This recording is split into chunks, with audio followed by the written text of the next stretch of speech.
অদ্যকাল শ্রী হরি কথা, শ্রী গোবিন্দের কথা, শ্রী গোবিন্দের প্রকাশ্য রূপ, শ্রী গোবিন্দের দ্বিতীয় স্বরূপ, কলি কলেশ নাশকারী, অপার সংসার পারকারী, ব্যাস রচিত সুখমুখ উদ্গারিত ভাগবত অমৃত আস্বাদনের সূচনা করছে। রাধা দামোদরের অশেষ অনুকম্পায় মাসব্যাপী দামোদর ব্রত তথা নিয়ম সেবা উপলক্ষে যে হরিকথার আস্বাদনের অবসর সুযোগ শ্রী গোবিন্দ আমাদের দিয়েছেন, তার অদ্যকালে কথা সূচনা হচ্ছে। পূর্বদিন পুতনা মক্ষণ লীলার আস্বাদন আমরা করেছি। শ্রীমদ্ ভাগবতের দশম স্কন্ধের ষষ্ঠ অধ্যায়ের অন্তিম শ্লোকে শ্রী সুখদেব গোস্বামী পাদ এই পুতনা মক্ষণ লীলা শ্রবণের ফলটা বর্ণনা করলেন। এতৎ পুতনা মোক্ষম কৃষ্ণস্য অদ্ভুতম শ্রীনয়াদ্রয়চ্ছদয়ামর্ত্যৌ গোবিন্দে লভতে রতিম। বললেন, দেখো পরীক্ষিত, যিনি এই পুতনা মোক্ষণ রূপী ভগবান কৃষ্ণের অদ্ভুত লীলা শ্রবণ করবেন, তিনি গোবিন্দের চরণে রতি লাভ করবেন। রতি শব্দের অর্থ কি? রতি শব্দের অর্থ হচ্ছে গাঢ় প্রেম। প্রেমের গাঢ় হলে তখন তাকে রতি বলা হয়। ভক্তি থেকে যখন আর উচ্চ স্তরে ভক্তিটা নিবৃত হয়, তখন সেই ভক্তির নাম হয় আসক্তি। আসক্তির পরের স্তরের নাম রতি। আর এই রতি স্তরের পর প্রেম প্রাপ্তি হয়। এই রতিটা ভগবান দান করবেন কখন? যখন কেউ পুতনা মোক্ষণ লীলা শ্রবণ করবে। পুতনা মোক্ষণ লীলা শ্রবণের ফল এটা। প্রত্যেক লীলা শ্রবণের বিবিধ ফলের বর্ণনা ভাগবত করেছেন। বিশেষ বিশেষ স্থানে সুখদেব গোস্বামী পাদ নিজ মুখে এই ফলগুলির বর্ণনা দিয়েছেন। সপ্তম অধ্যায়ের সূচনা করেছেন দশম স্কন্ধে। সপ্তম অধ্যায় শ্রীরাজ উবাচ যেন যেন অবতারেণ ভগবান হরিশ্বর করতি কর্ণ রামপি মনোজ্ঞানঞ্চয় প্রভ। এই সপ্তম অধ্যায়ের প্রথম বক্তা হলেন পরীক্ষিত রাজা।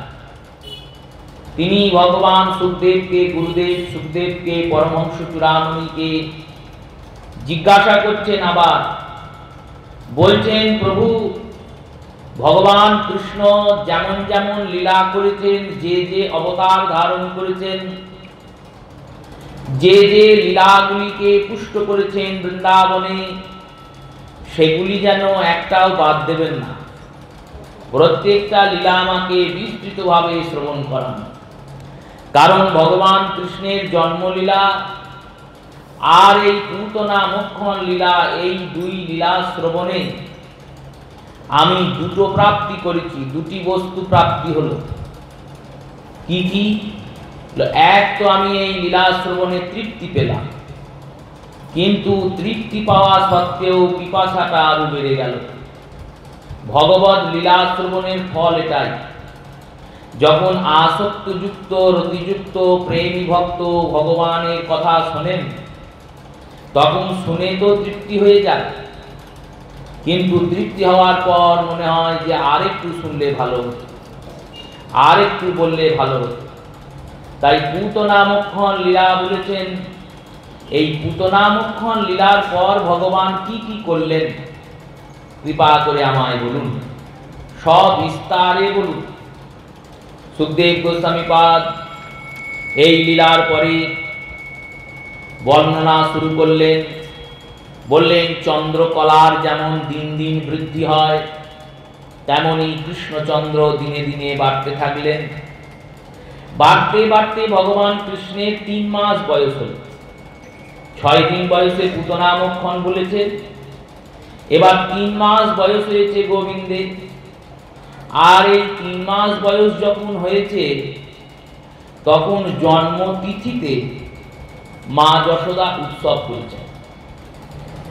জন্মের দিন তারিখ, এই তারিখ অনুযায়ী যে আমরা জন্মদিন পালন করি, এই জন্মদিন পালনটা পাশ্চাত্য সংস্কৃতি। সনাতন বৈদিক সংস্কৃতিতে জন্মদিন পালনের কোনো বিধান নাই, কারণ আমাদের কোনো কর্মই দিন অনুযায়ী হয় না, আমাদের প্রত্যেকটা কর্মই তিথি অনুযায়ী হয়। এই জন্মদিন পালন নয়, জন্মতিথির পালন করতে হয়। এইবার জন্মতিথির পালন সে তো বছরের পর একবার হবেই, কিন্তু মা যশোদা চিন্তা করছেন উৎসব পালন করলে আমার গোবিন্দকে দর্শন করতে অনেক ব্রাহ্মণগণ আসবেন, তাদেরকে ভোজন করাতে পারবো, বৈষ্ণব ব্রাহ্মণের সেবা দিতে পারবো, আর সেবা দেওয়ার পর তারা আমার ছোট্ট বালককে আশীর্বাদ করে যাবেন। এই জন্মদিন তিথির পালনের জন্য মা যশোদা 3 মাস পর দেখছেন সকালে ঘুম থেকে উঠেছেন, গৃহকর্মাদি সম্পন্ন করেছেন, গোপালকে বিছানায় শুয়ে দিয়ে এসেছিলেন। তো এবার গোপালকে শুয়ে দিয়ে এসে মা যশোদা গৃহকর্ম করে গিয়ে যখন গোপালের কাছে গিয়েছেন, তখন দেখছেন গোপাল পার্শ্ব পরিবর্তন করেছে।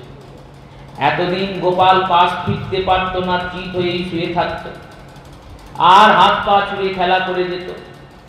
এবার গোপাল একটা পাশ ফিরেছে, এই পার্শ্ব পরিবর্তন হয়েছে। আর সেই দিন কাকতালীয়ভাবে কৃষ্ণপক্ষের অষ্টমী তিথি পড়েছে। চিন্তা করলেন কৃষ্ণপক্ষের অষ্টমী তো আমার পুত্রের জন্মতিথি, আর এই দিনেই গোপাল পার্শ্ব পরিবর্তন করেছে, অতএব একটা উৎসব করা দরকার। উৎসবটা কেমন না, বিরাট নয়, ছোটখাটো একটা উৎসব। সমস্ত ব্রাহ্মণদের নিমন্ত্রণ দিয়ে এলেন যে আপনারা আসবেন, দুপুরে প্রসাদ পাবেন, আর আমার পুত্রদের আশীর্বাদ করে দিয়ে যাবেন। এবার সব কিছুর ব্যবস্থা হয়েছে।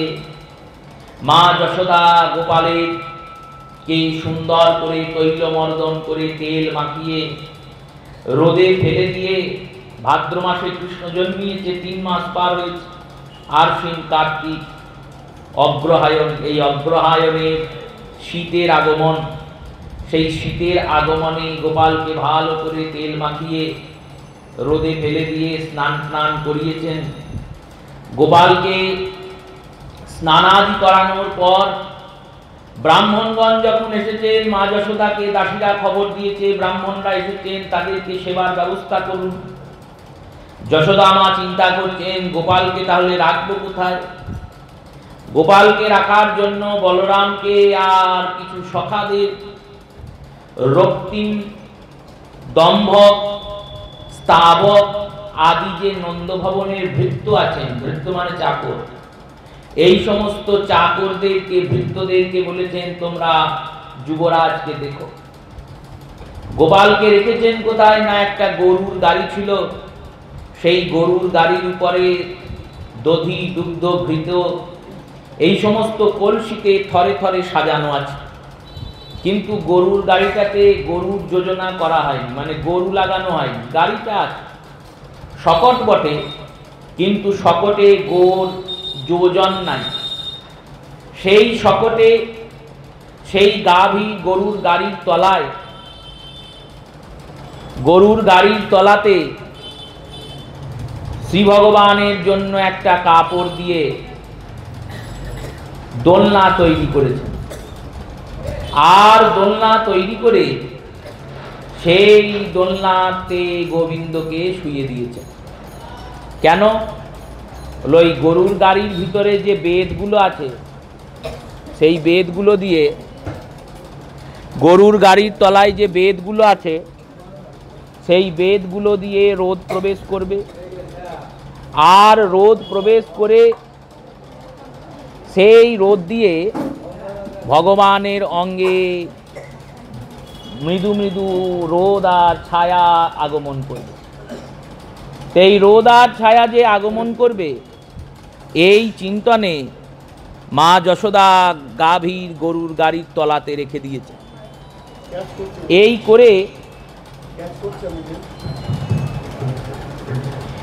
করে মা যশোদা গিয়েছেন গৃহকর্ম করতে। আর ওদিকে কংসের প্রেরিত একটি অসুর অদৃশ্য রূপে নন্দভবনে প্রবেশ করেছে, যাকে খালি চোখে দেখা যাচ্ছে না, মায়াবী অসুর। সে চিন্তা করেছে এটাই সুযোগ।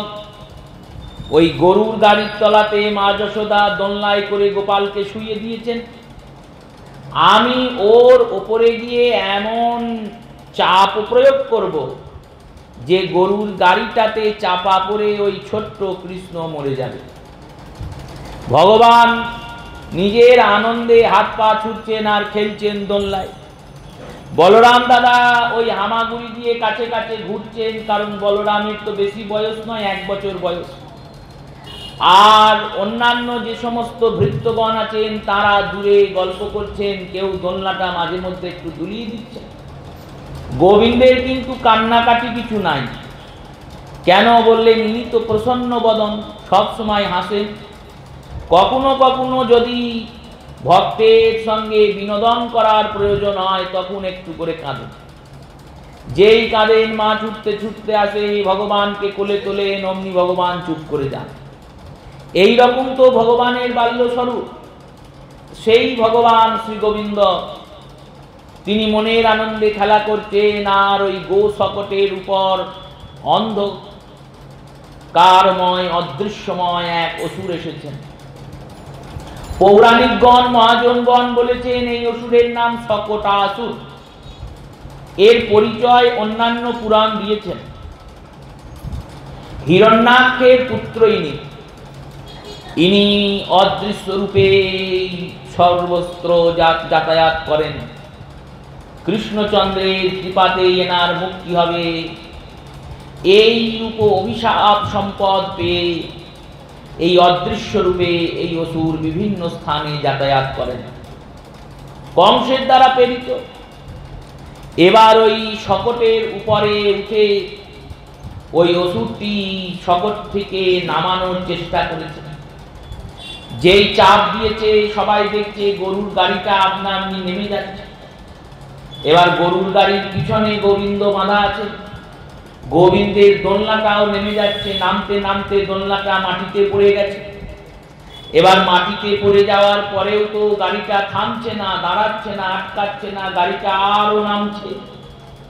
এই রকম যখন চলছে তখন শ্রী ভগবান নিজের দক্ষিণ পায়ের বুড়ো আঙুলটা দিয়ে গরুর গাড়িটাকে একটু ঠেলে দিয়েছেন। যেই না ঠেলে দিয়েছেন অমনি সেই গরুর গাড়িটা 9 ক্রোশ উপরে উঠেছে, আর আকাশের 9 ক্রোশ উপরে উঠে ওই 9 ক্রোশ থেকে আছাড় মেরে ভগবানের উপর পড়েছে। আর অমনি শকটাসুর ভঞ্জন হয়ে গেছে। বলিয়ে শকট ভঞ্জন ভগবান কি। শকটাসুর ভঞ্জিত হয়েছে। আর ওই গরুর গাড়ির উপরে যত দধি দুগ্ধ ঘৃত ঘোল ছিল, সমস্ত দধি দুগ্ধ ঘৃত ঘোল গোপালের গায়ে পড়েছে, গোপালের মুখেও পড়েছে। এবার গোপালের তো তখন হাত আছে, কিন্তু হাত দিয়ে তো খাওয়া যাবে না, তাহলে সবাই ধরে ফেলবে। শিশু স্বরূপ হাত দিয়ে খেতে পারছেন না, দাঁত গোবিন্দের বেরোয় নাই। ওই যেটা গালে পড়েছে ওইটাকে উনি জিভ দিয়ে দিয়ে চাটছেন আর ভাবছেন খেয়ে দেখি কেমন জিনিস। এ তো গোলকে পাওয়া যায়নি, গোলকে পাইনি বলেই তো আমি ভুলোকে এসেছি। ননি খাবো বলে, দধি খাবো বলে, মাখন খাবো বলে। এর আগে রামরূপে যখন এসেছিলাম তখন রাজার ছেলে হয়ে জন্মেছি, রাজভোগ খুব খেয়েছি, কিন্তু রাজভোগের থেকেও এর স্বাদ অনেক বেশি। কারণ ভগবানের অতি প্রিয় বস্তু দুটি, জগতের মধ্যে দুটি বস্তু ভগবানের অতি প্রিয়। কোন কোন বস্তু? এক হচ্ছেন গাভী আর দুই হচ্ছেন ব্রাহ্মণ। এই দুজন ভগবানের অতি প্রিয়। কেন অতি প্রিয়? এই দুজন অধিকেন্তু পরের উপকার করেন। গাভী কি করেন? গাভীর সমস্ত জীবনটাই পরোপকারে দায়িত্ব হয়। গাভীর দুগ্ধ বৎসের জন্য উৎপন্ন হয়, কিন্তু বাছুরের জন্য উৎপন্ন হলেও সেই দুগ্ধে মনুষ্য শিশু, যদি কোনো শিশুর মাতৃগত হয়ে যান, মা মারা যায়, তাকে গাভী দুগ্ধ দিয়ে পালন করা যায়। এই কারণে গাভীকে বিশ্বস্য মাতা বলা হয়েছে। গাবাং বিশ্বস্য মাতা, বেদের বাক্য। বেদ বলেছেন এই গাভীকুল হলো বিশ্বের মাতা, শুধু বাৎসের মাতা নয়, শুধু বাছুরের মাতা নয়। তেমনি ব্রাহ্মণগণ তারা উপবাস আদি করে, নিয়ম আদি পালন করে, সন্ধ্যা আদি বন্দন করে, পুণ্যের সঞ্চয় করে, পরোপকারের জন্য, যজমানের মঙ্গলের জন্য পূজা পাঠ করে বেড়ান। তাই এই দুই কারণে এনাদের দুজন ভগবানের অতি প্রিয়। এই কারণে শাস্ত্র বলেছেন গো ব্রাহ্মণ হিতায় চ, গো আর ব্রাহ্মণের হিতকারী। এবার ব্রাহ্মণ মানে শুধু জাতি ভিত্তিক ব্রাহ্মণ নয়। দেখুন পদ্মপুরাণ বললেন সর্বশ্চ বৃত্র গোবাংশ্চ অগ্নি চতুর্ধা একগোত্রাং। সর্প, বিপ্র, গাভী আর অগ্নি চারজনই একই গোত্রের, মানে একই সমান। এই চারজনই একই সমান। এখানে বিপ্র মানে কি শুধু ব্রাহ্মণ? বললেন না না, শুধু জন্ম অনুযায়ী ব্রাহ্মণ তাদের কথা বলেননি। আবার এটাও অর্থ করলে হবে না যে তাদের কথাই বলেননি, না, তারাও ব্রাহ্মণ। আর তার সঙ্গে সঙ্গে ব্রহ্ম জানতি অতঃ ব্রাহ্মণ, মানে ভক্তরাও ব্রাহ্মণ স্বরূপ। ব্রাহ্মণের হিতকারী ভগবান। ভাগবতের একটি শ্লোক বলে ব্রাহ্মণদের প্রণাম করা হয়। শ্রীমদ্ ভাগবতের পারায়ণ যখন করা হয় তখন এইগুলি লক্ষিত হয়। শ্রীমদ্ ভাগবতের একাদশ স্কন্ধে, যেখানে উদ্ধবজিকে ভগবান গীতা দান করেছেন, উদ্ধব গীতা, বিভিন্ন প্রকরণ আছে সেখানে একটি অধ্যায়ের মধ্যে একবারে প্রথমেই এই মন্ত্রটি উল্লেখ হয়েছে, নমো ধর্মায় মহতে নমো কৃষ্ণায় বেধসে ব্রাহ্মণেভ্য নমস্কৃত্যং ধর্মান বক্ষে সমাসত। সেই ব্রাহ্মণদের প্রণাম মন্ত্র ভাগবত দিয়েছেন, যিনি ভগবানের দ্বারা পূজ্য। এই রূপে গাভী ভগবানের অতি প্রিয়। আর এই গাভী থেকেই উৎপন্ন দুগ্ধ। এবার এই দুগ্ধকে বিভিন্ন প্রকারে গয়লারা মাখন করে। মাখনের মধ্যে কোনো অসার তত্ত্ব নাই, এক ফোঁটা জল নাই। এত পরিশ্রম করে এরা মাখন করেছে। সেই মাখন খাওয়ার জন্য তো গোবিন্দ এসেছেন বৃন্দাবনে। এই বৃন্দাবনে এসে গোবিন্দের মুখে প্রথমেই মাখন করে গেছে। এখনো তো প্রভুর অন্নপ্রাশনই হয়নি, কারণ 6 মাস হবে তবে অন্নপ্রাশন হবে। অন্নপ্রাশনের আগেই গোবিন্দের মুখে মাখন করল, সকল ভঞ্জন হয়েছে। তত্ত্বের দৃষ্টিতে তাত্ত্বিকগণ, আচার্যগণ তত্ত্বের বিশ্লেষণ করছেন। বললেন মতি স্বরূপ মথুরা। এই মতিতে যখন কৃষ্ণ ভজনের চিন্তা জাগে তখন কৃষ্ণের জন্ম হয়। আর মনস্বরূপ গোকুল।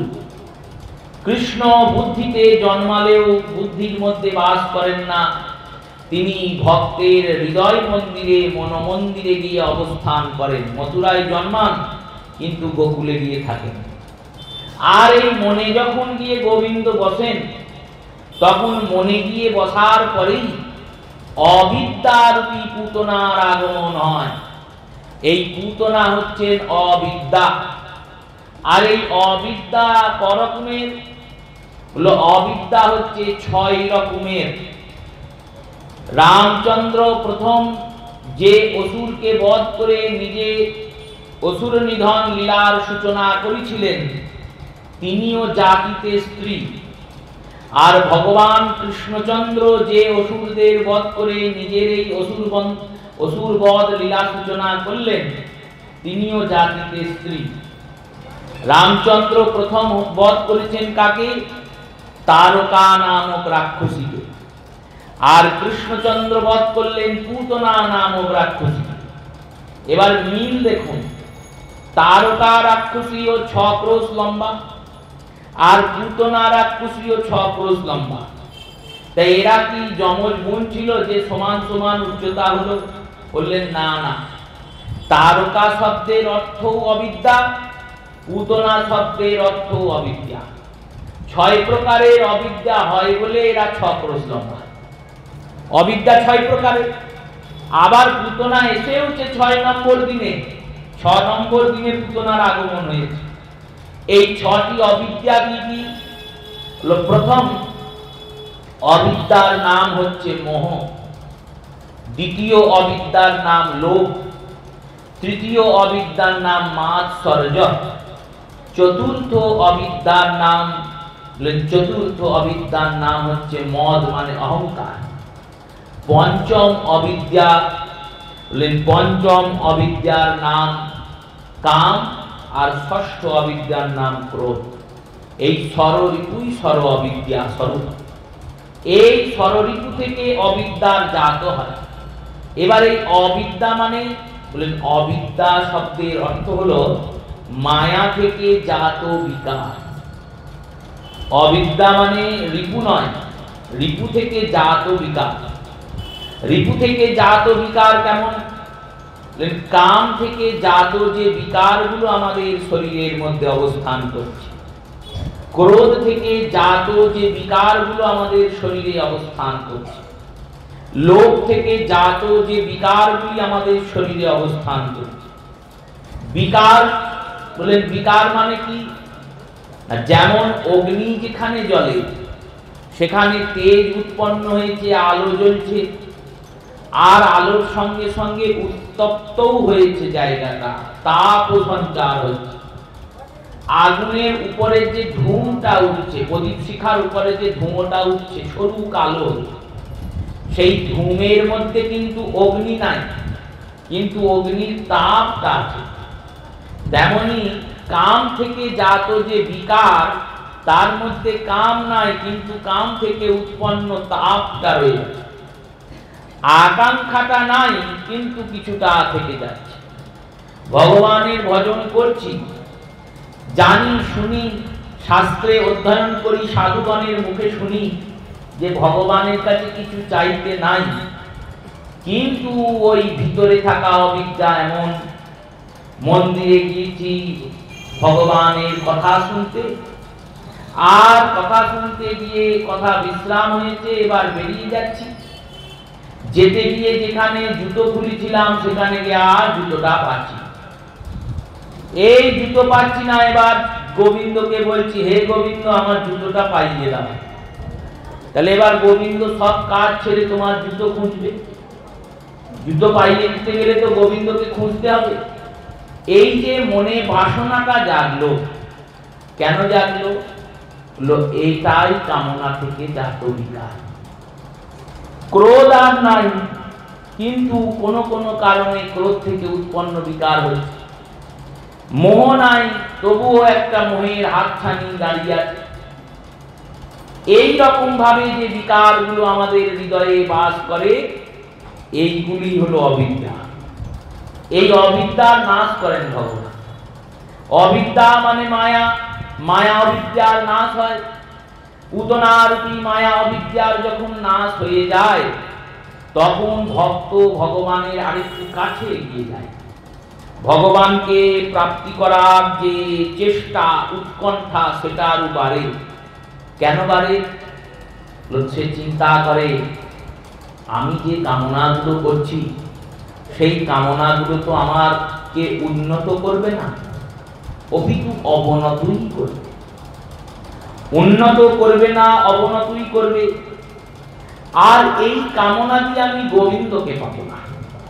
তাই সমস্ত কামনা ছেড়ে কাম কৃষ্ণ সেবার বনে, ক্রোধ হরি বিদ্বেষ জনে, লোভ সদা কৃষ্ণ কথা প্রসঙ্গে, এই রকম ভাবে মনটি তৈরি হয় ভাবতে, তখন হৃদয়ে পুতনার নাশ হয়। পুতনা নাশের পরে ভগবান যে লীলাটি করছেন সেই লীলাটির নাম শকটাসুর নাশ বা শকট ভঞ্জন লীলা। এই শকট শব্দকে মহাজনগণ বলেছেন শকট সংকটম যস্যা। শকট সংকট স্বরূপ ভগবানের ভজন শুরু করলে অনর্থের আগমন হয়। এই অনর্থই হচ্ছে শকট। শ্রীমন মহাপ্রভু বলেছেন আদ্যৌ শ্রদ্ধাশ্চ সাধু সঙ্গ ততস্থ ভজন ক্রিয়া অনর্থ নিবৃত্তি নিষ্ঠা আসক্তি রতিশ্চ প্রেম প্রাপ্তি তথা। বললেন দেখো, আদ্যৌ শ্রদ্ধা, প্রথমে শ্রদ্ধা আনতে হবে। শ্রদ্ধা মানে দৃঢ় বিশ্বাস, শুধু বিশ্বাস নয়, দৃঢ় বিশ্বাস। দৃঢ় বিশ্বাস কোথায় কোথায় আনতে হবে, কোথায় কোথায় এই বিশ্বাসটা থাকবে? বললেন রোগীর রোগ হয়েছে, রোগী গিয়েছে ডাক্তারের কাছে, ডাক্তার বাবুর উপর বিশ্বাস থাকতে হবে যে ইনি আমার রোগ নির্মূল করবেন। আর ডাক্তার বাবুর উপর শুধু বিশ্বাস থাকলেই হবে? ডাক্তার বাবু যে ওষুধগুলো দিলেন তার উপরও বিশ্বাস থাকতে হবে। তেমনি ভগবানকে প্রাপ্তির জন্য আমরা যে গুরুদেবের চরণে আশ্রিত হয়েছি তার উপর বিশ্বাস থাকতে হবে। কেমন বিশ্বাস? না সত্য জ্ঞানে গুরু বাক্যে যাহার বিশ্বাস অবশ্যই তাহার হয় ব্রজ ভূমিমা। সত্য জ্ঞানে বিশ্বাস থাকতে হবে, ইনি যা বলছেন সেটাই সত্য জ্ঞানে গ্রহণ করতে হবে। ভগবত ভজন বিষয়, সংসার বিষয়ে নয় কিন্তু, কারণ সংসার বিষয়ের জন্য আমি গুরু আশ্রয় করি নাই। গুরুদেবের সঙ্গে আমার সাংসারিক সম্বন্ধ নয়। হ্যাঁ, তাকে বলতে পারি তিনি তার বুদ্ধি মেধা দিয়ে কিছু সমাধানের রাস্তা দিতে পারেন, কিন্তু ওটা তার কাজ নয়। তোমার জমিতে ক বিঘে জমিতে কত ধান হলো সেই হিসাব গুরুদেবের প্রয়োজন নাই জানার। আর কি করে ধানের ফসল বাড়বে সেও গুরুদেবের বলার প্রয়োজন নাই। যদি জানেন বলেন তিনি বেশি কৃপা করছেন তাই এ কাজ হচ্ছে। তুমি ভজনে কি করে এগুবে এটাই গুরুদেবের চরণে তোমার প্রার্থনা। আর ভজন বিষয়ক যে উপদেশগুলি উনি দেবেন সেইগুলোই অক্ষরে অক্ষরে সত্য জ্ঞানে পালন করা, এটাই তোমার কর্তব্য। এই গুরুদেবের উপর বিশ্বাস, গুরুদেব মানে ডাক্তার, ইনি বিশ্বাস করলাম। শুধু ডাক্তারের উপর বিশ্বাস করলে হবে না, মন্ত্রের উপরেও বিশ্বাস করতে হবে। মন্ত্রের উপর বিশ্বাস কি আমাদের পরিপূর্ণ আছে? চিন্তা করে দেখুন তো, বিপদ বলে আমরা কি শুধু মন্ত্রকে আশ্রয় করছি? নিজেকে সব সময় বারবার বারবার নিজেকে বিশ্লেষণ করবেন, বারবার নিজেকে বাজিয়ে দেখবেন আমাদের বিশ্বাসটা কি ঠিক আছে। যদি বিশ্বাস ঠিক থাকে তাহলে তুমি অবশ্যই এগিয়ে যাবে। বলে ভগবত বিপদে পড়েছ, বিপদের সময় কৃষ্ণ ভজন করছো, কৃষ্ণ মন্ত্র জপ করছো, তার সঙ্গে সঙ্গে কেউ এসে বলল অমুক তান্ত্রিক ভালো টোটকা দেয়, তাবিজ দেয়, আর তুমি ছুটলে তার কাছে, তাহলে বিশ্বাসটা কি কৃষ্ণ মন্ত্রের উপর সম্পূর্ণ থাকলো? থাকলো না। কৃষ্ণের মন্ত্রের সঙ্গে নাম অপরাধের মধ্যে একটা অপরাধ কি জানেন? 10 প্রকার নাম অপরাধের মধ্যে একটা অপরাধ নামের সঙ্গে কোন যাগ যজ্ঞ ব্রত অনুষ্ঠানের তুলনা করা। কোন যাগ, কোন যজ্ঞ, কোন ব্রত নামের উপরে নয়। আর আমরা ভাবি নাম করে কি হবে, একটু হোমটোম হলে ভালো হতো, একটু তন্ত্র সাধনার কোন তান্ত্রিক এসে বাড়িতে বড় করে কালী পুজো করলে ভালো হতো। এই যে বারবার মনটা যন্ত্রে পড়ে গেল, বিশ্বাসটা চলে গেল।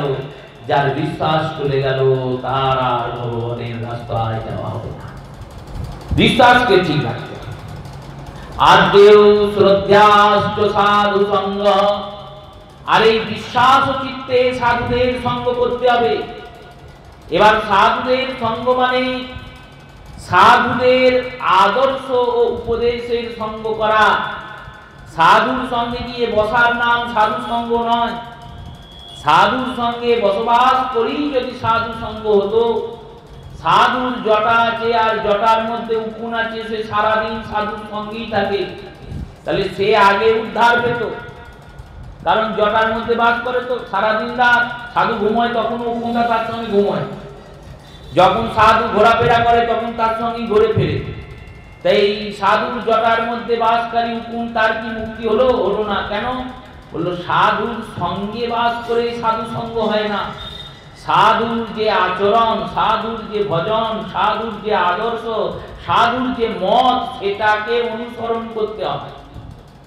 সেই অনুসরণ করার নামই সাধু সঙ্গ। সাধু যেটা বলছেন সেটা করো, সাধু যেটা করছেন সেটা করতে যেও না।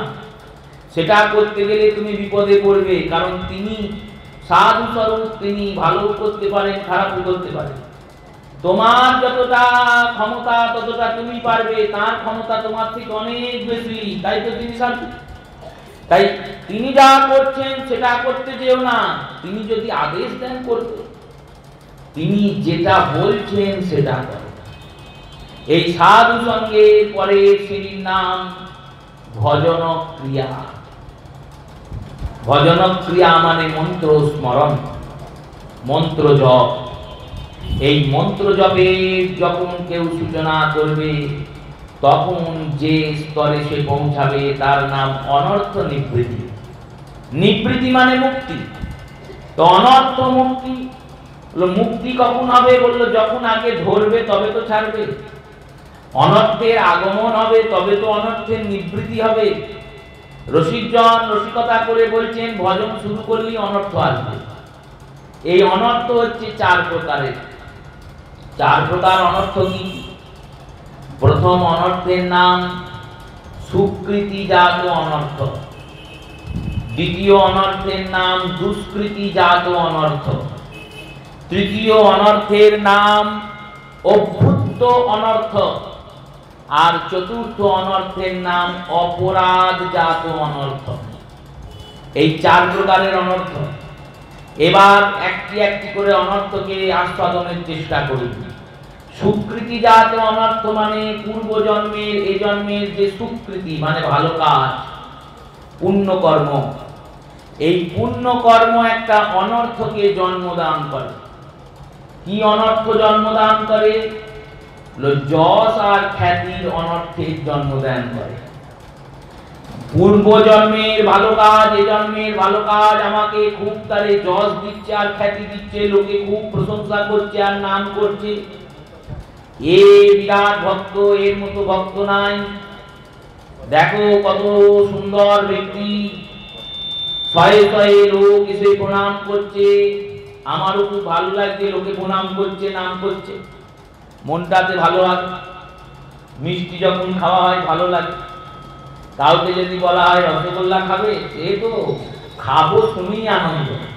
এখনো রসগোল্লা কেনাও হয়নি, ভেতরে প্রবেশও করেনি, শুধু রসগোল্লা খাবে যদি কেউ বলে, তাহলেই তো আনন্দ হয়ে গেল। এই মিষ্টি যত খাওয়া হবে তত আনন্দ হয়। কিন্তু বেশি মিষ্টি খেলে কি হবে? মধুমেহ হবে, সুগার হবে, ডাক্তার বলবে মিষ্টি খাওয়া হয় বন্ধ। সেই রকমই এই খ্যাতি আর যশ যখন অধিক বৃদ্ধি হবে তখন আমাদের খুব ভালো লাগে। লোকে আমায় ভালো বলছে, ভক্ত বলছে, শুনতে খুব ভালো লাগে। আর এই ভালো লাগছে মানে তুমি অনর্থের চক্করে জড়াচ্ছ, প্রশংসা আর খ্যাতিকে গায়ে মারছ মানে অহংকারকে বাড়াচ্ছ, আর অহংকার বাড়ছে মানে ভগবানের রাস্তা থেকে তুমি আস্তে আস্তে সরে যাচ্ছ। যিনি বিবেকবান ব্যক্তি তিনি কখনো এটা চিন্তা করেন না। সাধু সঙ্গকারী ব্যক্তি চিন্তা করেন আমার মধ্যে কি কিছু আছে খ্যাতি করার মতো, প্রশংসা করার মতো? আমি যখন আর পাঁচটা লোকের মতো ঘুরে বেড়াতাম কই, তখন তো কেউ প্রশংসা করতো না। এখন কৃষ্ণ ভজনা করছি বলে লোকে আমায় ভক্ত বলে, শ্রদ্ধা করে, সম্মান করে। তাহলে ভজনা করছি যার, তার কৃপাতে আমার এই প্রশংসা। তাহলে এই প্রশংসা তো আমার নয়, গোবিন্দের দেওয়া জিনিস। দেওয়া জিনিসের প্রাপ্তি করে অহংকার করে কি লাভ? যদি নিজে উপার্জন করতে পারতাম তাহলে না একটু মানতাম যে না না আমি কিছু একটা করলাম। নিজে তো কিছুই করতে পারবো না, কারণ সবটাই তো দেওয়া গোবিন্দের। কেউ যদি বলে না না আমি তো এটা করেছি, বললো কি করেছো? আমি চাকরি করেছি। চাকরি করার জন্য দেহ দরকার, দেহটা কে দিয়েছে? বুদ্ধি দরকার, বুদ্ধিটা কে দিয়েছে? জীবন দরকার, জীবনটা কে দিয়েছে? বিচার করলে তুমি সেই শূন্যেই ফিরে যাবে। যেমন যত বড়ই সংখ্যা হোক না কেন, তাকে যদি শূন্য দিয়ে ভাগ করা হয় সব শূন্য হয়ে যাবে। তেমনি শূন্য স্বরূপ ব্রহ্ম, এই ব্রহ্ম থেকেই জগৎ সৃষ্টি হয়েছে। আর জগতের বিস্তার যত বড়ই হোক না কেন, তুমি যত বড়ই হোক না কেন, যখন বিচার করবে দেখবে তোমার কিছুই নাই, সবই গোবিন্দের। গোবিন্দের দেওয়া জিনিস তুমি উপভোগ করছো মাত্র। যেমন আমাদের ভোটে জিতে মন্ত্রীরা দেশের রাজা মনে করে নিজেদের, 5 বছর পেরিয়ে যায় তখন আবার প্রজা হয়ে যায়। সেই রূপেই তারা যেমন ভাবছে আমি মন্ত্রী, কিন্তু ভাবে না যে লোকের ভোটে জিতেছি বলে মন্ত্রী হয়েছি। তেমনি ভগবান আমাদের সব দিয়েছেন বলে আমরা করে খাচ্ছি, নাহলে খেতে পারবো না, এটা আমরা কেউ ভাবি না। সুকৃতি থেকে যে অনর্থের জন্ম হয় তার নাম সুকৃতিজাত অনর্থ। তেমনি দুষ্কৃতি থেকে যে অনর্থের জন্ম হয় তার নাম দুষ্কৃতিজাত অনর্থ। দুষ্কৃতি মানে খারাপ কাজ। সব কি আগের জন্মে ভালো করেছি, কিছু তো খারাপ করেছি। সব কি এ জন্মে ভালো করছি, কিছু তো খারাপ করছি। সেই খারাপ কাজ থেকে যে অনর্থ জন্মায় তার নাম হচ্ছে দুষ্কৃতিজাত অনর্থ। এই দুষ্কৃতিজাত অনর্থের প্রভাব কি? বললেন সুকৃতি থেকে যশ জন্মাবে, যশ হবে, তোমার প্রশংসা হবে, লোকে নাম করবে। আর দুষ্কৃতি থেকে যে অনর্থ জন্মাবে তাতে লোকে তোমার নিন্দে করবে। এই নিন্দা করবে, নিন্দা করতে করতে সাধক ভাববে তাহলে এই পথটা ছেড়ে দেওয়াই ভালো। সবাই আমার নিন্দা করছে, খুব ভক্ত হয়ে গেছো, তিলকমালা করছো। দুদিন পর ভাববে তিলক করে বেরোলে সবাই বলে, তার থেকে তিলকটা করে বেরোবো না। লাভটা কার হলো? যে বললো তার, না যে শুনলো তার হলো? যে বললো তারও লোকসান, আর যে শুনলো তার তো আরো লোকসান। কারণ এই করতে করতে সে একদিন ভজন ছেড়ে দেবে, লোকেরা বলবে এই সব করার দরকার নেই, সে ছেড়ে দেবে। দুষ্কৃতিজাত অনর্থ এই রূপে আগমন করে।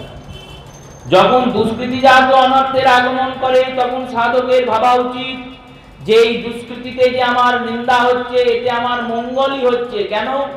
আমার যত পাপ আছে সব পাপ কেটে যাচ্ছে। মানুষের যত নিন্দা হয় তত পাপের ক্ষয় হয়। এই রূপে এই দুষ্কৃতি থেকে আমাদের নিবৃত্তি হতে হয়। এরপরের অনর্থের নাম অব্যক্ত অনর্থ। এটা কেমন? বলে এটা হচ্ছে প্রারব্ধ থেকে জাত অনর্থ, পূর্বজন্মের থেকে এসেছে। এই অনর্থে কি হয়? এই অনর্থে অলসতা চলে আসে, ভজন শৈথল্যতা। কৃষ্ণ নাম করতে করতে মনে হয় অনেক নাম করে ফেলেছি, আর নাম করার দরকার নাই। ভগবানের চিন্তন করতে করতে মনে হয় অনেক চিন্তা করে ফেলেছি, আর চিন্তা করার প্রয়োজন নাই। এই অলসতা চলে আসে। এই অলসতা এলে মনকে দৃঢ়বৎ ভগবানের চিন্তায় ফলপূর্বক প্রয়োগ করতে হবে। আর এরপরে যে অনর্থ তার নাম অপরাধ জাত। কোথাও কোনো অপরাধ করেছেন, সাধু অপরাধ, বৈষ্ণব অপরাধ, নাম অপরাধ, সেবা অপরাধ, ধাম অপরাধ, এ জন্মে আগের জন্মে। এই অপরাধের ফলে আপনার ভজনটা কিছুতেই গাঢ় হচ্ছে, প্রেমটা কিছুতেই গোবিন্দের প্রতি উদ্দীপ্ত হচ্ছে না, জাগছে না, নামে কিছুতেই রুচি আসছে না। এই অপরাধজাত অনর্থ নিবৃত্তির কি কোনো উপায় আছে? বললেন হ্যাঁ, একটা উপায় আছে। কি উপায়? সমস্ত অপরাধের নিবৃত্তির উপায় ভগবানের নাম গ্রহণ করা। ভগবানের নাম গ্রহণ করো, তুলসী সেবন করো, তুলসীর পরিক্রমা দাও, গঙ্গার পূজা করো, সাধু গুরু মাত্রেই সম্মান করো। এই সমস্তের দ্বারা অপরাধের কিছুটা খণ্ডন হবে, তখন নামে রুচি হবে। অপরাধজাত অনর্থের প্রমাণ দেখুন, মহাপ্রভু নিজ লীলায় গৌর লীলায় দর্শন করাচ্ছে। মহাপ্রভু গিয়েছেন গয়া ধামে। এবার গয়া ধামে যখন মহাপ্রভু গিয়েছেন, নিমাই পণ্ডিত তার সঙ্গে অনেক ছাত্রও গিয়েছে। ছাত্ররা গিয়ে যখন গয়াতে প্রভুর গয়া কর্ম একটা একটা করে করছেন, প্রভু পান্ডা পুরোহিত যারা আছে না, তারা প্রভুকে খুব তারে বিব্রত করছে, যেটা করে অনেক ধামেই গেলেই করে। এই পান্ডা হাত ধরে টানছে, আমার সঙ্গে এসো পুজো দেবে। ও বলছে, আরে তুমি আমার সঙ্গে এসো পুজো দেবে। এই সব করছে, বলছে আমাকে পয়সা দাও, আমাকে ভোজন করাও।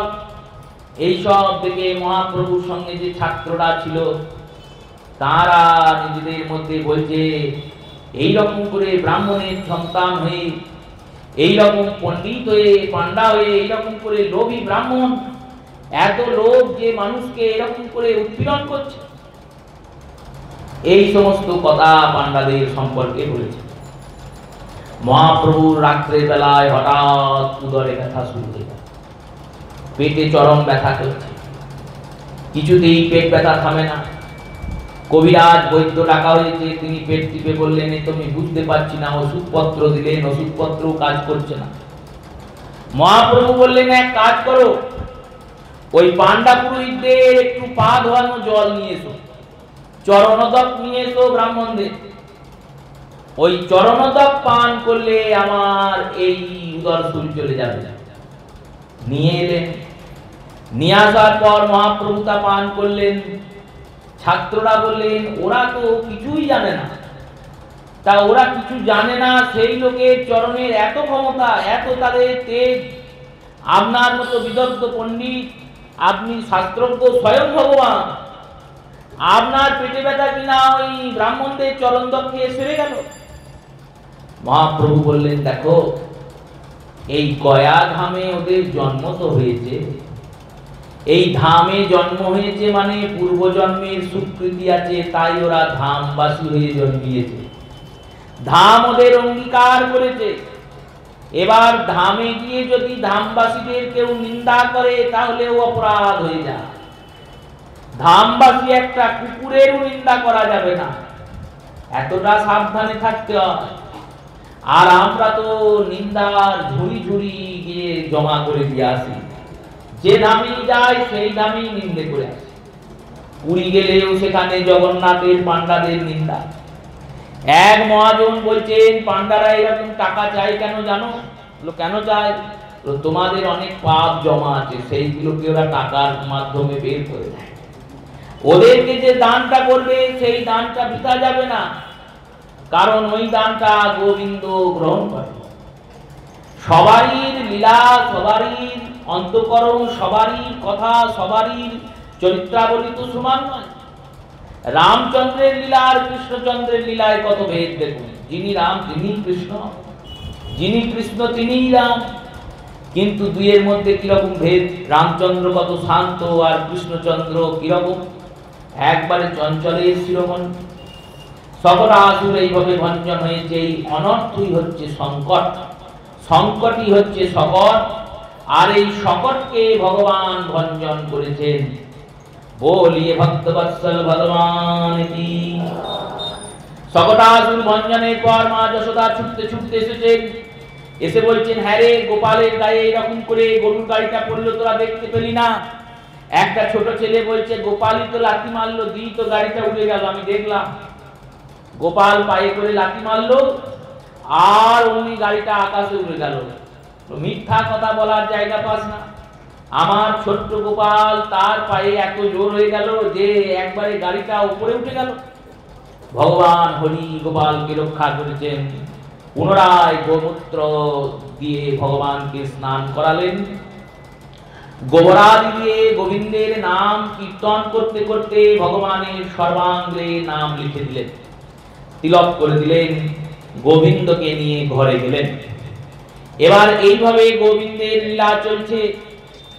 আর ভগবানের একজন ভক্ত আছেন যিনি কৈলাস পর্বতে থাকেন। তিনি চিন্তা করছেন, সবাই গিয়েছে গোবিন্দ দর্শনে, আমারও তো উচিত যাওয়া।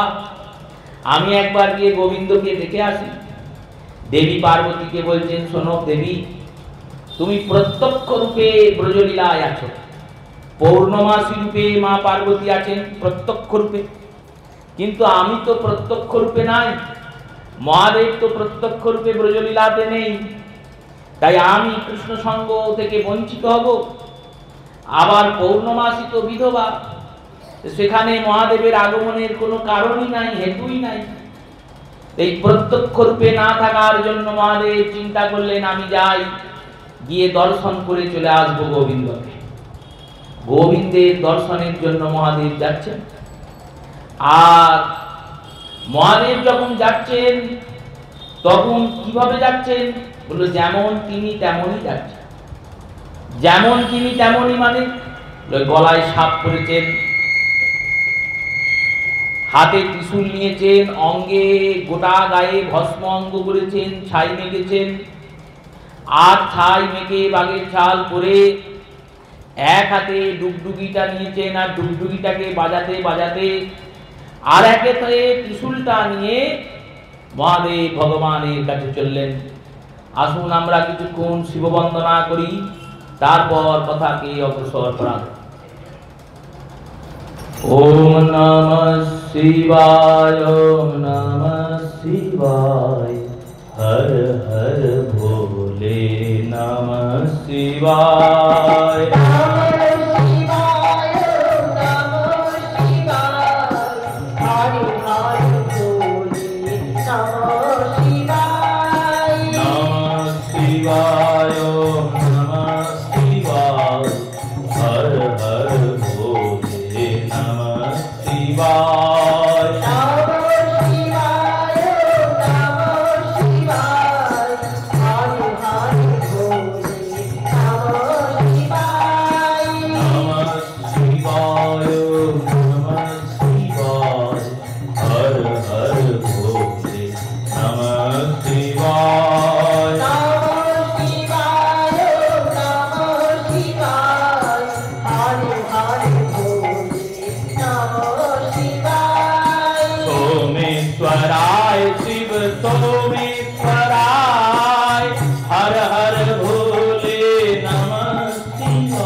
Hare Hare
গিয়েছেন বৃন্দাবনে ভগবান দর্শন করতে।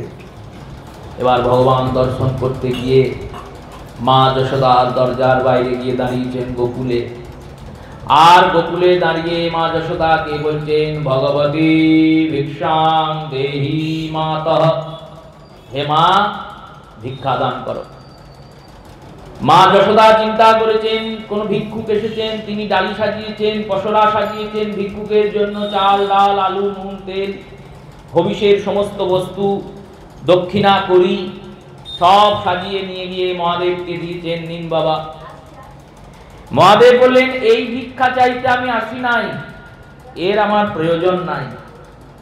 আমার পত্নী স্বয়ং অন্নপূর্ণা, অন্নের অভাব আমার ঘরে না।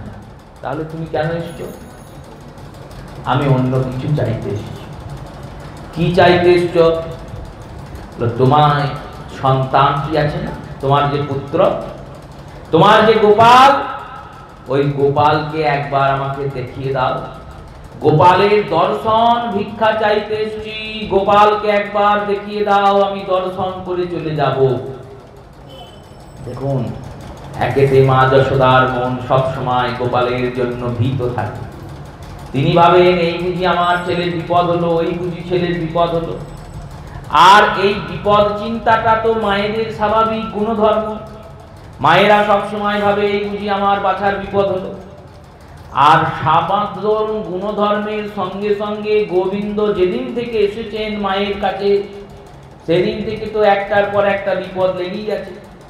পুতনা এসেছে 6 দিন বয়সে, কদিন আগেই তো শকটাসুর ভঞ্জন হয়েছে, গরুর গাড়ির হাত থেকে গোবিন্দ রক্ষা পেয়েছে। এবার এই বাবা এসেছেন, এই সন্ন্যাসীর মতো সন্ন্যাসী বাবা, তিনি এসেই নাম ধরে বলছেন, তোমার ছেলেটাকে নিয়ে আসো। মা যশোদা ভাবছেন, এ তাহলে নিশ্চয় কোনো অসুর বা কেউ হবে, এইরকম রূপ ধরে এসেছে। তারপর মনে মনে ভাবছেন, না হতেও পারে, সাধু হতে পারে।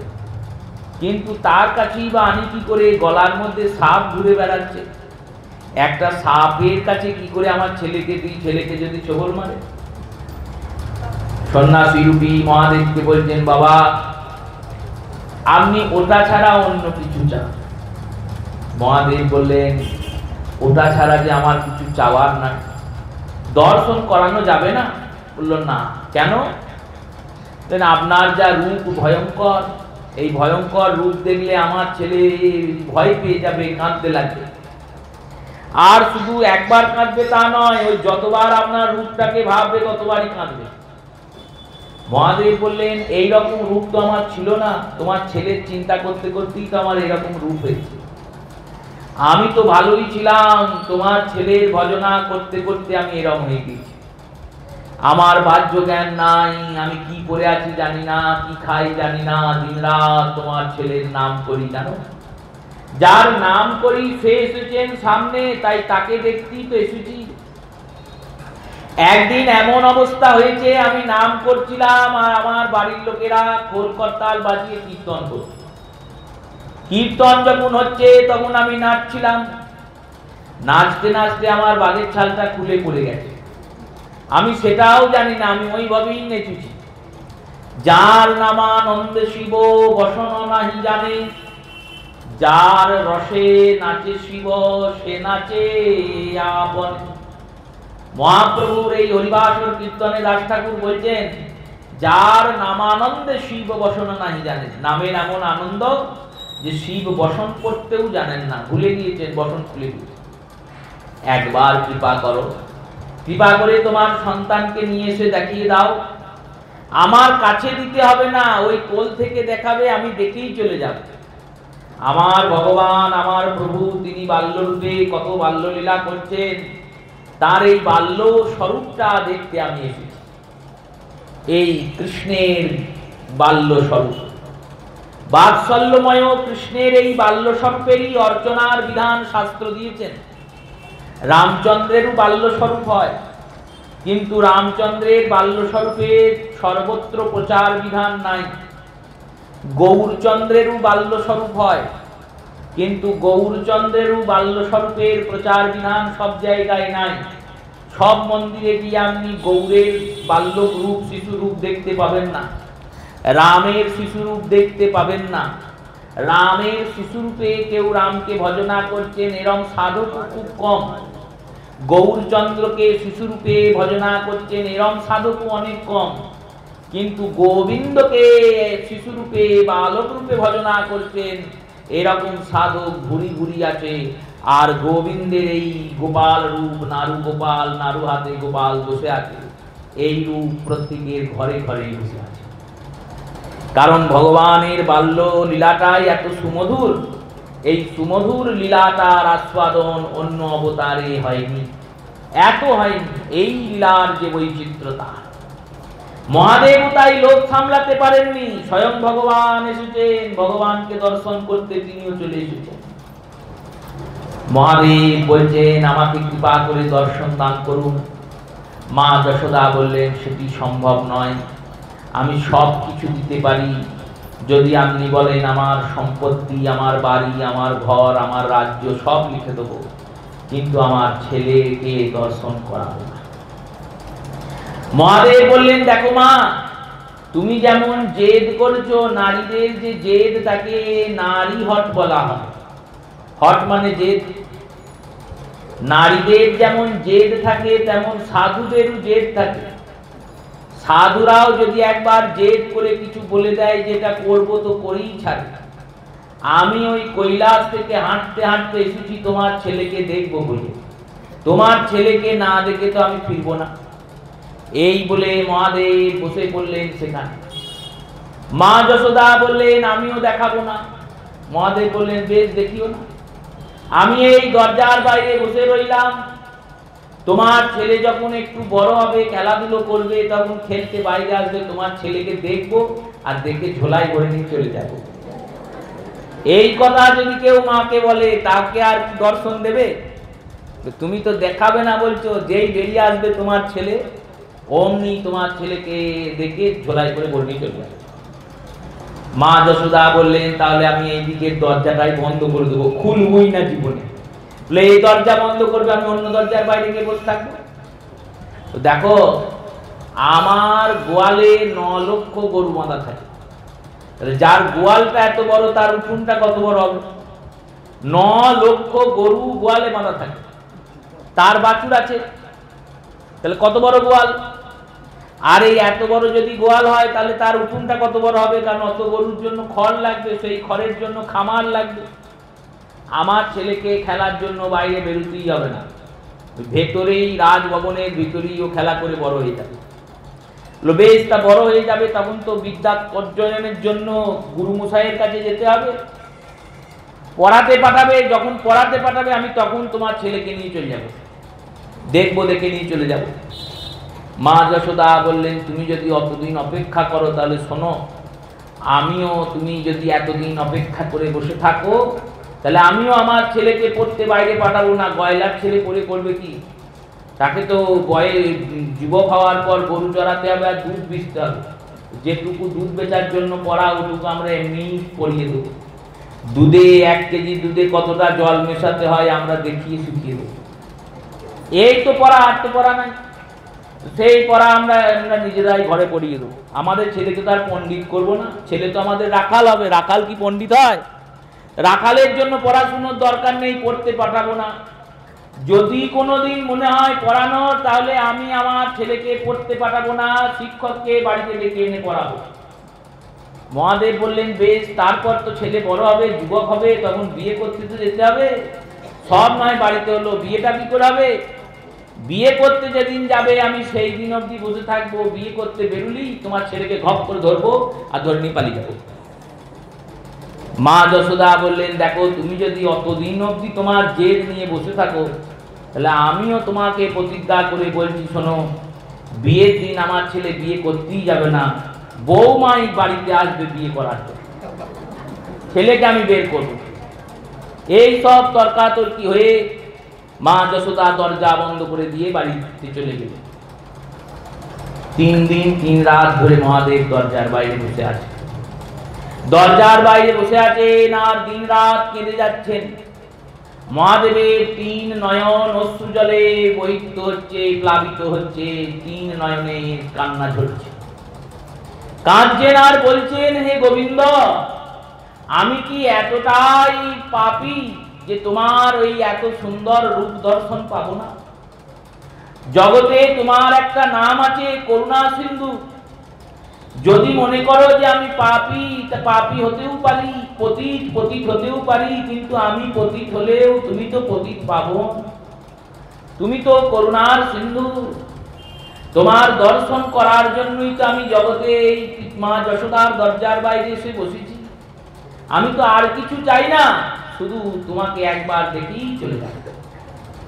আমি কি সেটুকু পাবো না? এবার সর্বশ্রেষ্ঠ বৈষ্ণব মহাদেব ভক্তের কান্না ভগবান কি আর দেখতে পারেন? 3 দিন ধরে মহাদেব যখন মা যশোদার দরজার বাইরে কেঁদে চলেছেন, 3 দিন 3 রাত পরে গোবিন্দ কান্না জুড়ে দিয়েছেন। ভগবান এত কাঁদছেন, কেউ চুপ করাতে পারে না। কোনো খেলনাতে ভগবান ভুলছেন না। মা বুকে নিয়ে দুধ পান করাতে যাচ্ছেন, দুধ পান করছেন না। এইভাবে যখন এক বিকট পরিস্থিতি চলছে, তখন দেবী মহামায়া ভাবলেন আমাকেই যেতে হবে, কারণ আমি তো ভক্ত ভগবানের মিলন করাবো। তাই যোগমায়া স্বরূপ দেবী পৌর্ণমাসী রূপ ধরে নন্দ ভবনে গিয়ে পৌঁছালেন। নন্দালয়ে গিয়ে যশোদাকে বলছেন, হে যশোদে, গোপাল এত কাঁদছে কেন, কি হয়েছে? মা যশোদা বলছেন, গোপাল ভালোই ছিল, ঠিকই ছিল, সকাল থেকে কেঁদেই যাচ্ছে, কেঁদেই যাচ্ছে। যশোদাকে বললেন, শোন, আমার মনে হয় ছেলেটার নজর লেগেছে। এমনিতেই তো নজর দেওয়ার লোকের অভাব নাই, তাই এই ছেলেকে সবাই আসে নজর দেয়, ওর নজরটা নামাতে হবে। কে নজর নামিয়ে দেবে? যেখানে বলবে আমি সেখানে যাব, যত টাকা নেবে তত টাকাই দেবো, আমার ছেলেটাকে একটু সুস্থ করে দাও। পৌর্ণমাসী বললেন, আরে যদি হাতের কাছে গঙ্গা থাকে তাকে আবার ডুবে যেতে হয়? এই তো আমি আসছিলাম, দেখলাম দরজার বাইরে এক সন্ন্যাসী বসে আছে। ওই সন্ন্যাসীকে আমি চিনি, উনি জগতের সব থেকে বড় তান্ত্রিক, সব থেকে বড় মান্ত্রিক। তন্ত্র আর মন্ত্রের জ্ঞান যত ওনার কাছে আছে আর কারুর কাছে নাই। উনি কৈলাসে থাকেন, অথচ ঠান্ডা লাগে না, গোটা গায়ে খালি গায়ে বসে থাকে সারা বছর।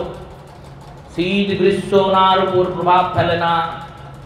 ওই রকম তান্ত্রিক মান্ত্রিক লোক যখন দরজার কাছেই বসে আছে, ওর কাছে গেলেই তো নজরটা নামিয়ে দেবে। মা যশোদা বললেন, ও কি আর সাধে বসে আছে? কেন বসে আছে? ও এসেছিল, এসেই বলেছিল গোপালকে দেখাও, আমি দেখাই। তাই বলেছে যতদিন না দর্শন পাবো ততদিন এই দরজার বাইরেই বসে থাকে, এই জন্যে বসে আছে। পৌর্ণমাসী বলছেন, আরে ছি, তুই কি করেছিস? ওই রকম সাধুর কেউ অবজ্ঞা করে, সাধুর অপরাধ হয়েছে, ওই জন্য এই ঘটনা ঘটেছে। চল তাড়াতাড়ি সাধুর চরণ ধরে ক্ষমা চাইবি, দেখবি সন্তান ঠিক হয়ে যায়। ভগবান কৃষ্ণকে নিয়ে কোলে করে মা যশোদা এলেন। মহাদেব দেখছেন ভগবান কাঁদছেন, মহাদেবের ধ্যান টলে গিয়েছে। তিনি তো এতক্ষণ বসে বসে স্মরণ করছিলেন। ভগবানের কান্নার স্বরে মহাদেবের ধ্যান চলেছে, দেখছেন গোবিন্দ ফুপিয়ে ফুপিয়ে কাঁদছেন। এমন কান্না জুড়েছেন যে কান্না কিছুতেই থামে না। মহাদেব মা যশোদাকে বলছেন, কি হয়েছে, কি হয়েছে, গোপালের কি হয়েছে? বললেন, বাবা এ খালি কেঁদেই যাচ্ছে, কান্না কিছুতেই থামে না। কাঁদতে কাঁদতে একবারে নিঃশ্বাস প্রশ্বাস আটকিয়ে যাচ্ছে, তাও কাঁদছে। মহাদেব বললেন, কিছু যদি মনে না করেন তাহলে আমার কোলে একবার দেবেন, আমি ঝেড়ে ঝুড়ে দেবো, কান্না থেমে যাবে। এবার মা যশোদা দেখছেন আর তো কিছু করার নাই, দিতেই হবে। মহাদেব হাত বাড়িয়েছেন আর অমনি মা যশোদা গোপালকে মহাদেবের কোলে দিয়েছে। যেই মহাদেবের কোলে গোবিন্দ এসেছেন, অমনি গোবিন্দ চুপ করে গিয়েছে। আর চুপ করে গিয়ে খিলখিল করে হাসছেন। আর মহাদেব ওই হাসিটা দেখছেন, আর মহাদেবের নেত্র থেকে অশ্রুপাত হচ্ছে। তিনি ভাবছেন, ভগবান তুমি অনাদির আদি, তোমার আদি অন্ত নাই, তুমি পূর্ণ পরিপূর্ণতম, তুমি আদি পুরুষ স্বরূপ, তুমি অখণ্ড অনন্ত কোটি ব্রহ্মাণ্ডের একমাত্র নায়ক, আর ভক্তের বাৎসল্যতায় তুমি একবারে শিশু হয়ে গেছো।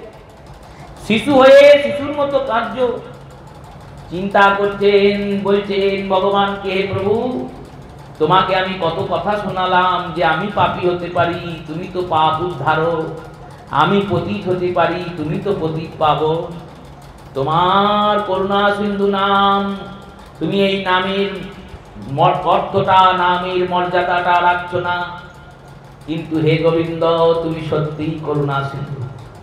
করুণা সিন্ধু বলেই আমি 3 রাত্রি শুধু তোমার জন্য কেঁদেছি বলে তুমি নিজে কাঁদতে কাঁদতে মায়ের কোলে চেপে আমার কাছে চলে। যে মা বলেছিলেন দর্শন দেবেন না, সেই মা এসেই আমাকে তোমার, আমি তো এসেছিলাম দর্শন করে চলে যাব, এত পাবো ভাবি নাই। এবার গোবিন্দ যখন মহাদেবের কাছে এসেছেন না, মহাদেবের সঙ্গে খুব খেলা করছেন, আর খেলা করতে করতে মহাদেবের মুখে নিজের তর্জনী অঙ্গুলিটি ভরে দিয়েছেন।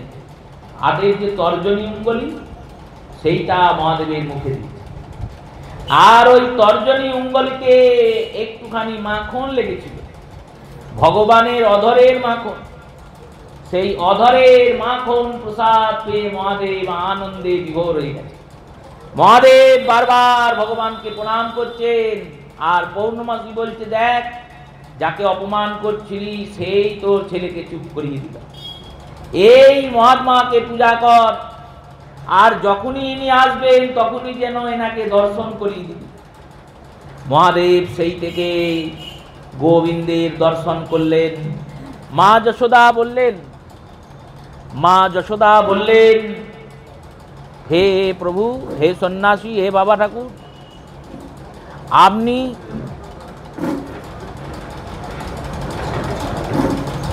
আপনি কৃপা করে এখানে থেকে যান। মহাদেব বললেন, বেশ, আমি থাকবো, আমাকে একটা জায়গা দিতে হবে। কোথায় থাকবেন? যেখানে আপনি গোবিন্দকে স্নান করাবেন, আর ওই স্নানের জলটা যে নর্দমা দিয়ে, যে নালা দিয়ে দিয়ে পড়বে মাটিতে, ওইখানে আমি মাথা পেতে বসে থাকবো, গোবিন্দের স্নান জল আমি মাথায় করে ধরব, কারণ এইটাই আমার ধর্ম। গঙ্গা যার পদজল হরশিরে ধরে, গঙ্গা যার পদের জল, এমনি এমনি গঙ্গাধর হননি মহাদেব। অনেক পৌরাণিকগণ বলেছেন যে ভগীরথের প্রার্থনায় পৃথিবী দ্বিধা হয়ে যাবে বলে মহাদেব মাথাতে জটাতে গঙ্গা ধরলেন। আচ্ছা, মহাদেব দেবতাটাই তো লয়ের দেবতা, প্রলয়ের দেবতা, প্রলয় করার জন্যই তো তিনি বসে আছেন। পৃথিবীটা লয় হয়ে গেলে তো তার কাজটাই হয়ে যায়, তারই ভালো হয়, লেখা চুকে যায়। তিনি তার জন্য তো শুধু ধরলেন না, তিনি ভাবলেন এটা ভগবানের চরণামৃত, এই চরণামৃতকে আমি মাথায় ধরে রাখবো। তাই ভগবানের চরণ ধৌত সেই গঙ্গার জল যখন মাথায় পড়লো, তখন তিনি জটা খুলে মাথাতে নিলেন, আর মাথাতে নিয়ে এমন করে বেঁধে নিলেন, আর বেরুতে দেবো না, চরণামৃত থেকেই যাবে। প্রার্থনা করছেন, তখন এক অংশ বের করে দিলেন, বললেন একটা অংশ বেরিয়েই থাকুক, আর বাকিটা আমার মাথাতেই থাকুক, কারণ ভগবানের চরণামৃত পান করার পর মাথাতেই ধারণ করতে হয়, এটাই তো বিধি। বিষ্ণুর চরণামৃত যখন পান করা হয়, তখন বলা হয় অকাল মৃত্যু হরণম সর্বব্যাধি বিনাশনম শ্রী বিষ্ণু চরণামৃত পিত্বা শিরসি ধারণম। পান করার পর শিরে ধারণ করতে হয়, এটাই নিয়ম।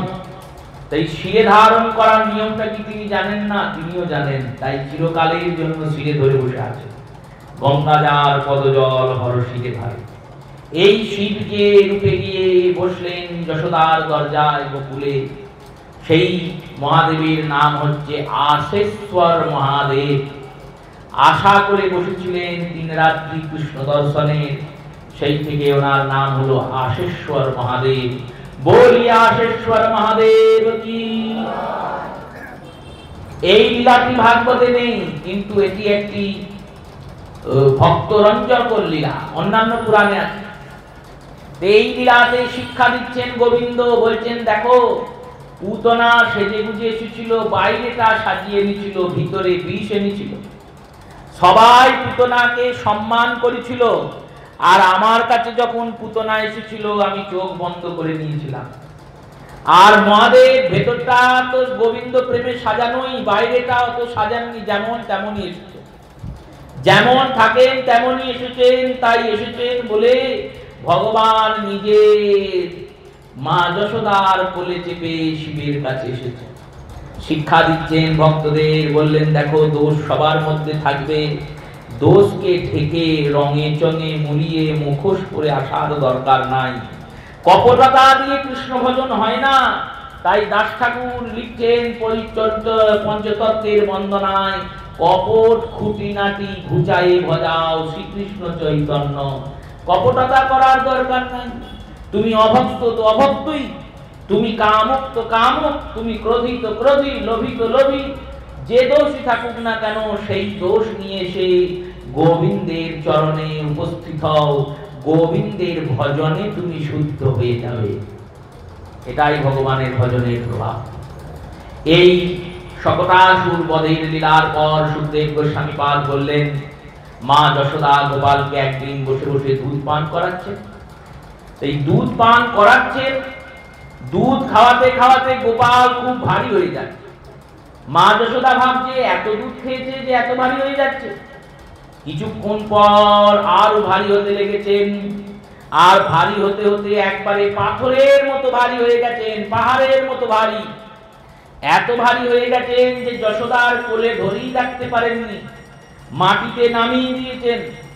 আর যেই না মাটিতে নামিয়ে দিয়েছেন, অমনি কোথা থেকে একটা বিরাট ঝড় এসেছে, আর সেই ঝড়ে গোবিন্দকে উড়িয়ে নিয়ে চলে গেছে। মহারাজ পরীক্ষিত বললেন এই ঝড়টা কোথা গেল, আর শিশুকে উড়িয়ে নিয়ে যাবে, এতই বা ক্ষমতা কি করে হয়? ঝড় তো কম দেখিনি, আর ঝড় তো কম আসে না। ওই কোন ঝড়ে তো শিশু উড়ে চলে যায় না, শিশুকে উড়িয়ে নিয়ে চলে গেল। শ্রী সুখদেব বললেন ইনার নাম তৃণাবর্ত, ইনি একটা অসুর। ইনি যখন যান তখন ঘূর্ণি ঝড়ের মতো ঘুরতে ঘুরতে যান, আর যে নগরের উপর দিয়ে যান সেই নগরকে ঘাসের মতো আবর্তিত করে উড়িয়ে ধ্বংস করে ফেলে দেন বলে এনার নাম তৃণাবর্ত। তৃণাবর্ত শব্দের সন্ধি করলে হয় তৃণযুক্ত আবর্ত। আবর্ত মানে চক্র, চক্রাকারে ঘূর্ণিঝড়ের মতো উঠতে উঠতে যান আর নগর ধ্বংস করতে করতে যান। এই তৃণাবর্তকে কংস প্রেরণ করেছে। তাই তৃণাবর্ত ঝড় এসেছে জেনে গোবিন্দ নিজের ওজন এত বাড়িয়েছেন যে মা যশোদা কোল থেকে নামাতে বাধ্য হয়েছেন। কারণ গোবিন্দ চিন্তা করছেন যদি তৃণাবর্ত আসে আমাকে উড়িয়ে নিয়ে যাবে, আমি তো ওকে মুক্তি করব, মুক্তি দেবো। কিন্তু মাকে যদি উড়িয়ে নিয়ে যায় আর মায়ের সামনে যদি আমি ওকে বধ করি, তখন মা আমার স্বরূপটা জানতে পেরে যাবে, তখন মায়ের যে স্নেহটা সেটা আমি আর পাবো না। তাই মায়ের কোল থেকে নামবেন বলে গোবিন্দ এই লীলা করেছেন। আর এই লীলা করে উড়ে চলে গেছেন উপর। তৃণাবর্ত উড়িয়ে নিয়ে যাচ্ছে আর বলছে এই শিশুকে আমি পাথরের উপর ফেলে একে হত্যা করব। এই পরিকল্পনা করে নিয়ে গেছে, নিয়ে চলে গেছেন একবারে নন্দেশ্বর পর্বত এর কাছাকাছি। ভগবানকে এবার বধ করবেন বলে তৃণাবর্ত গোবিন্দের বুকটাকে ধরেছে। বুকটাকে ধরে ভাবছে এমন করে চিপে দেবো যে এখনই মরে যাবে। 3 মাসের তো বাচ্চা, এখনো ভগবানের বয়স হচ্ছে 99 দিন। কথা প্রসঙ্গ অনুযায়ী গোবিন্দের বয়স 99 দিন, 100 দিন পার হয়নি। এই 99 দিনের বাচ্চা, এটা ছোট্ট শিশু। সেই ছোট্ট শিশুকে এমন করে আমি চিপে দেবো যে রক্ত বমন করে রক্ত বমি করতে করতে ছেলেটা মরে যায়। এই ভেবে তৃণাবর্ত গোবিন্দের বুকটা ধরেছেন, আর গোবিন্দ তার ছোট্ট ছোট্ট হাত দিয়ে তৃণাবর্তের গলাটা ধরেছে। তৃণাবর্ত ভাবছে এই ছোট ছোট হাত দিয়ে গলা ধরে আর কি করবি, তোর তো এখনই মরণ হবে। এইবার ভগবান ওই ছোট ছোট হাত দিয়ে তৃণাবর্তের গলাটা টিপতে শুরু করেছে। আর এমন টেপা টিপেছেন, গলায় এমন চাপ দিয়েছেন, অনন্ত কোটি ব্রহ্মাণ্ডের যিনি অধীশ্বর, যিনি কর্তুম অকর্তুম অন্যথা কর্তুম সর্বসমর্থবান ভগবান, যিনি সর্বশক্তিমান, সেই সর্বশক্তিমান গোবিন্দের শক্তির কাছে কি কোনো অসুর, কোনো রাক্ষস পারে? তৃণাবর্তের গলায় এমন চাপ দিয়েছেন, তৃণাবর্ত হাঁসফাঁস করছে, বলছেন ছাড়ো ছাড়ো। গোবিন্দ বলতে ছাড়ার জন্য তো ধরি নাই, আমি তো পড়েছিলাম, আমাকে ধরলে কেন? তুমি যখন আমাকে ধরেছো, এবার তোমাকে মুক্তি দেবো, তবেই ছাড়বো। আর এই বলে তৃণাবর্তকে এমন গলা টিপেছেন যে তৃণাবর্তের প্রাণবায়ু বেরিয়ে গেছে। আর তৃণাবর্ত রূপী অসুর ওই নন্দেশ্বর পর্বতের উপর আছাড় খেয়ে পড়েছে, পড়ে রক্ত বমন করে মারা গেছে। আর তৃণাবর্তের মোচন হয়েছে। বলিয়ে তৃণাবর্ত মোচন ভগবান কি। এই তৃণাবর্ত হচ্ছে বৈষয়িক থেকে উৎপন্ন ঝড়, ঝঞ্ঝা, ছপ। যখন ভগবানের ভজন শুরু করে জীব, তখন গৃহের মধ্যে কলহ শুরু হয়। এই গৃহের মধ্যে যে কলহ শুরু হয়, এই কলহই হচ্ছে তৃণাবর্ত। সংসারের মধ্যে, পরিবারের মধ্যে, আত্মীয়দের মধ্যে ভজনকারীর সঙ্গে যে কলহের শুরু হয়, ঝগড়া শুরু হয়, এই ঝগড়াটাই হলো তৃণাবর্ত। আর এই তৃণাবর্ত ঝড়ে কি উচিত আমাদের? বললো কৃষ্ণের শরণ নেওয়া উচিত, ভগবানের শরণ নেওয়া উচিত, ভগবানের নাম গ্রহণ বেশি করে করা উচিত, যাতে এই ঝড় থেকে গোবিন্দ আমাদের উদ্ধার করেন। তৃণাবর্তকে ভগবান নাশ করেছেন। মা যশোদা গিয়েছেন, নন্দ গিয়েছেন, ছুটতে ছুটতে গোপালকে নিয়ে এসেছেন। গোপালকে নিয়ে এসে মা যশোদা আবার দুধ পান করাতে বসেছেন। আর দুধ পান করাচ্ছেন আর ভাবছেন আমার ছেলেটা এত বিপদে পড়ে, আর এই ভয়ঙ্কর ভয়ঙ্কর অসুর থেকে আমার ছেলেকে কে রক্ষা করে? এর মধ্যে কি কোনো দিব্য গুণ আছে? এই করতে করতে মা যশোদা দুধ পান করাচ্ছেন, দেখছেন গোবিন্দ দুধ খেয়েই যাচ্ছেন। যশোদা ভাবছেন এত অধিক দুধ পান করলে ছেলের শরীর খারাপ হবে। তাই গোবিন্দের চরণের তলাতে নিজের আঙুল দিয়ে একটু সুরসুরি দিয়েছেন। আর যেই চরণের তলায় আঙুল দিয়ে সুরসুরি দিয়েছেন, অমনি গোবিন্দ হাঁ করেছেন। আর হাঁ করে হাঁই তুলেছেন, জিহ্বন নিয়েছেন। সাবিক্ষে বিশ্ব সহসারাজনম সঞ্জাত বে পুত্যঃ সমিল্য মুখবাক্ষী নেত্রে আশিত সুবিস্মিতা। আর এই জিহ্বন যখন নিয়েছেন, হাই যখন তুলেছেন, যশোদা দেখছেন কৃষ্ণের মুখের ভিতরে অনন্ত কোটি ব্রহ্মাণ্ডের বিশ্বরূপ। এই বিশ্বরূপ ভগবান তিনবার দেখাবেন। এই একবার দেখালেন, এটা সংক্ষিপ্ত বিশ্বরূপ দর্শন। এরপর বৃহৎ বিশ্বরূপ দর্শন, তো সে তো প্রসিদ্ধ লীলা। আর নন্দ বাবাকেও একবার বিশ্বরূপ দেখিয়েছেন গোবিন্দ। কিন্তু এই ভক্তরা, এই নন্দ যশোদার মধ্যে এত ভক্তি, এনারা এই ঐশ্বর্য রূপ দেখেও কৃষ্ণকে ঐশ্বর্য রূপে স্বীকার করেন না। তারা ভগবান বলে স্বীকার করেন না। কেন? ভগবানের আনন্দের জন্য। যদি ভগবান বলে স্বীকার করেন, তাহলে ভগবানের মতো সেবা করতে হবে, পুজো করতে হবে, তাতে তো ভগবানের আনন্দ হবে না। তাই ভগবানের আনন্দের জন্য ভগবত সত্তা জ্ঞান করেও এনারা ভগবানকে ভগবান বলে স্বীকার করেন না। এখানেই দশম স্কন্ধের সপ্তম অধ্যায় বিশ্রাম হয়েছে। আর আজকের মতো কথাও এখানে বিশ্রাম নিচ্ছে। শ্রী গুরু প্রেমানন্দ সীতানাথ পিতাই গৌর হরি বল।